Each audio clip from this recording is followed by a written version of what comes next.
Sinabi rin ni dating DPWH Manuel Bonoa na nagbigay sa kanyang dating USEC ng DPWH na si USEC Bernardo para sa list of infrastructure na kukunin daw at gagamitin ni Senador Bongo at Senador Robin Padilla.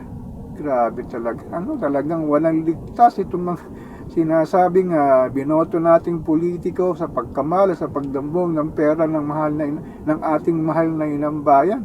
Tinatayang 500 million pesos hanggang 1 bilyong piso ang nakuha raw ng dalawang senador na ito na si Bongo at Robin Padilla sa sinasabing budget insertion ng 2025. Talagang grabe talaga na. Nakakalungkot lang na talagang pera-pera talaga ang nangyayari dito sa mundo ng politika, dito sa ating mahal na inang bayan. Talagang lahat ng sinasabing politiko, senador na ay talagang nandadangbong sa salapi ng bayan. Buti sana kung may pinakikitang resibo. Ngunit ang kanilang ginagawa lamang acknowledgement receipt lang at walang pinakikitang resibo kung saan dinila ang pera ng taong bayan.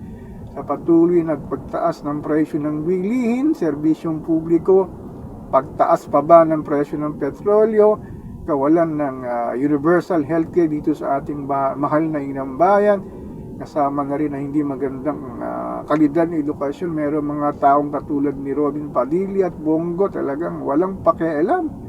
Talagang sinasabi talaga para lang sa kanilang interes at hindi interes ng mamamayang Pilipino ng kanilang ginagawa. Nakakalungkot talaga. Talagang wala na yata tayong mapipili sa sinasabing mga politiko just in case na mag-re-election sila sa sinasabing 2028 na halalan. Talagang ewan ko kung saan talaga tayo pupulitin itong mga hanggang yung mga tiwaling politiko laging namamayagpag sa panahon ng halalan.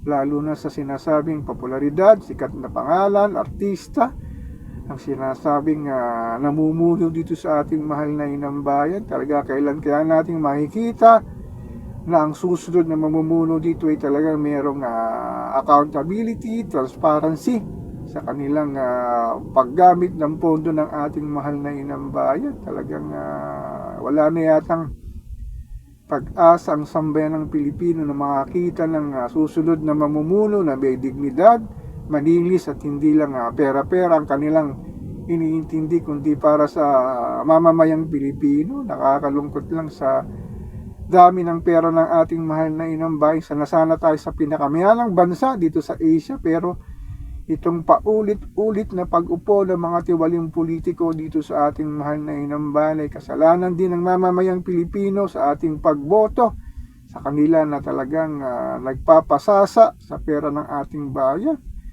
So ako po si Papa Ken, patuloy po akong magmimiron, magmamatsyag dito sa pang-araw-araw nating buhay at kaganapan dito sa ating mahal na inang bayan.